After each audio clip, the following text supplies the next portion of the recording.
Okay, you can create a reference variable of type figure. So reference variable means this only, figure space fref. Okay, that is the reference. It is not an actual object, it is the reference.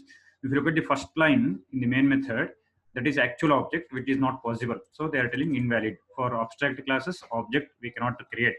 So it is invalid. But we can create object reference. So that is valid. So it is possible to create an object of type figure. It is not possible, but you can create a reference of type figure. The variable fref, okay, is declared as a reference to the class figure, okay, which means that it can be used to refer to an object of any class derived from the figure. That means any subclass. So here we have two subclasses, rectangle and triangle. So by using fref, that is superclass object reference, you can refer to any subclass. So in first case we are referring to rectangle subclass, next we are referring to triangle subclass. So in that way you can refer to any subclass. So when you refer to any subclass, for that particular class, whatever the method is there, that will be called. As explained, it is through superclass reference variable that overridden methods are resolved at runtime. That means overridden methods are called at runtime. Okay. So next heading you take down, using final with inheritance. You just take the heading, I will explain. Okay, using final. So here final is a keyword. Okay, you take the heading, using final with inheritance.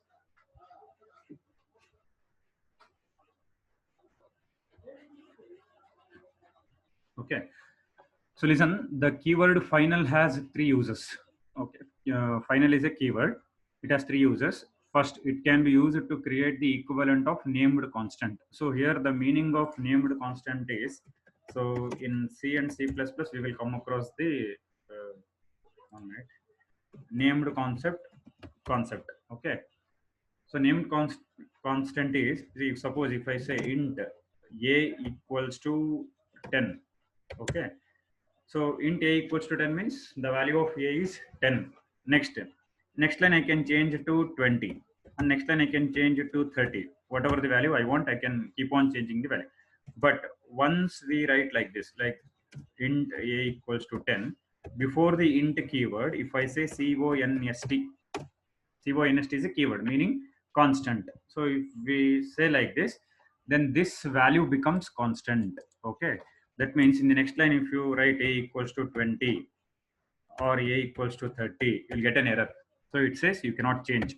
Once it come across this word const, that means constant. So it is fixed. This value will be fixed, which will not change throughout the program. If you try to change also, you'll get an error. Okay. But in this case, in the first example, what I have done, in a equals to 10, then a equal to 20, a equal to 30, there you can change the values. How many times you want, you can change the values throughout the program. Because here I didn't use the word const in the declaration. So it is not a constant, it is a variable. So here it is a constant, it is not a variable. So there is a difference between variable and a constant. Variable means which can change its value. Constant means which will not change its value. So what we do when we write these type of statements, so general word we will use, that is identifier. Okay. So for identifier, we can give the value. So if for example, if we consider a as an identifier, and if I give the value, so if you think that a is a variable, then it can be changed. Okay. So what I can say is identifier a is a variable. That means you can change the value at any point of the program. And again, same thing, a equals to 10. Here also a is an identifier. But what type of identifier it is? A is a constant. Okay, so you have to use general word.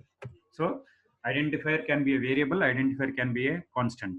So if you say identifier is a variable, it will change its value. It can change its value. That means we are giving option to change. It is not compulsory that you have to change the value. It has option to change its value. But if you say identifier is a constant, then there is no option to change. So the value is fixed. So this keyword const, const, we will use in C and C++. Okay. Whereas in Java, we will use the keyword called as final. So final is a keyword. It is similar to const, that of C and C++. So if you use final keyword, then it becomes constant. So I can write like this: final int a equals to 10. That means a value cannot be changed. So the name itself tells final value it is. We cannot change its value. So that thing they are telling. So using final. So final means constant. Using final with inheritance. So we will see how we can use final, that is constant values with inheritance, or else final keyword with inheritance. The keyword final has three forms.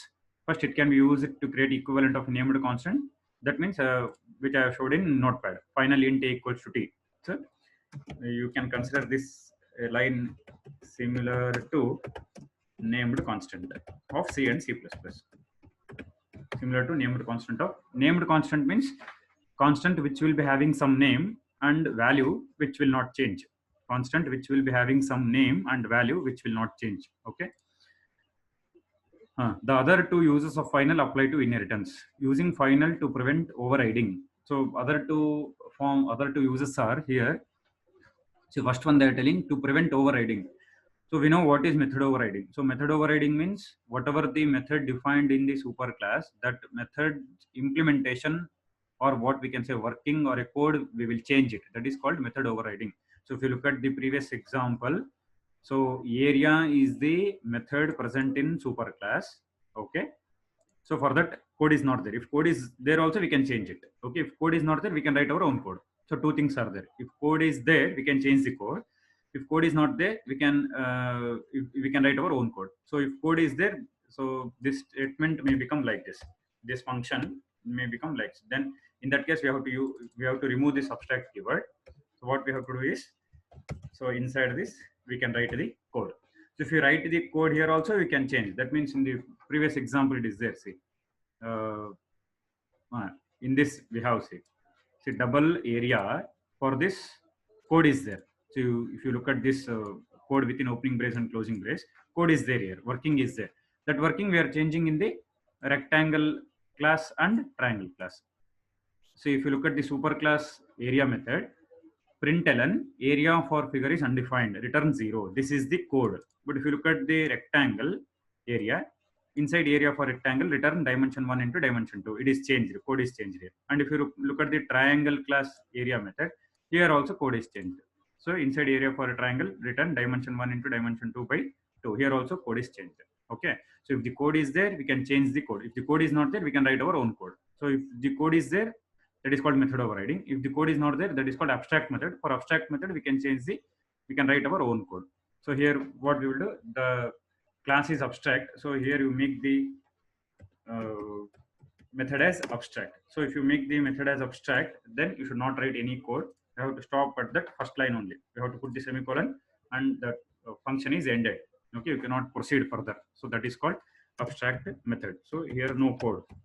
If the code is not there, you write your own code in the subclass. So in rectangle class, I have written own code, and again in the triangle class, we have written in own code, and both code are different. Both codes are different. What you have written for rectangle and what you have written for triangle. So it is called method overriding concept. Okay. If the code is different, it is called method overriding concept. But first line of the method should be same. Then only we can call method overriding. Okay. So using final, what they're telling, you can stop method overriding by using final keyword. Okay. If you want to avoid method overriding concept, then we have to use this final keyword. You look at this topic. Using final to prevent overriding. While method overriding is one of the Java's most powerful features, there will be times when you will want to prevent it from occurring. That means you don't want method overriding in some cases. So in Java, many applications are there. In some applications, we will come across these things. In small programs, we will not come to know exact applications. In big projects, we will come to know. So how it happens. But we can consider the small examples to understand. So there will be times when you will want to prevent it from occurring. To disallow the method from being overridden, specify final as a modifier, or you can say final like a keyword. It is final is a keyword. You have to provide final keyword at the start of its declaration. So methods declared as final cannot be overridden. Okay, this is the thing. So we can apply final keyword for a variable, that means for an identifier, or we can apply final keyword for method also. Okay, if you apply final keyword for an identifier, that value you cannot change. If you apply final keyword for a method, that cannot be overridden. Okay, understood. Once again, I tell, if you apply final keyword for an identifier, that value you cannot change. If you apply final keyword for method, you cannot override that method. So in this example, it is there. See, so class A final void meth. Meth means method. Okay, final void method. See, before void word we have used final. Okay, so final means you cannot override further. So in the subclass, you cannot change the code. look at the println statement. This is the final method. So class B extends a class B is a subclass. So if you look at this first line only, you will come to know B is a subclass, A is a superclass. Next, void meth method. See, they're telling error can't override because of the final keyword. So if final keyword is not there, then you will not get error here. In the class B, you will not get any error. So if a final keyword is there, then you will get an error. That means you cannot override. Okay. Explanation they have given. Because meth, that is method, is declared as final, it cannot be overridden in B. If you attempt to do so, a compile time error will result. See, always you should know when we will get compile time error, when we will get runtime error. Okay, here in this case, compile time error will get. Normally, Java resolves calls to methods dynamically at runtime. This is called late binding. So in some cases in interview, you'll get some questions like what is late binding, what is early binding, like that. So just for interview purpose, this sentences I have written in this MS Word. Okay. Normally, Java resolves calls to methods dynamically at runtime. This is called late binding. However, since final methods cannot be overridden, a call to one, that means method, can be resolved at compile time. This is called early binding. So you just note down these two definitions. So in interview, they may ask questions: what is late binding and what is early binding? So if it is late binding, you have to answer Java resolves calls to methods dynamically at runtime. This is called late binding. And what is early binding means? So since methods cannot be overridden, a call to one can be resolved at compile time. This is called early binding. Okay. Next, using final to prevent inheritance. Okay, this we will see afterwards. Just copy this. Understood, right? About final keyword. Okay. Yes, sir. You take the heading using final with inheritance. From there, you copy till that program.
So people copy the program also.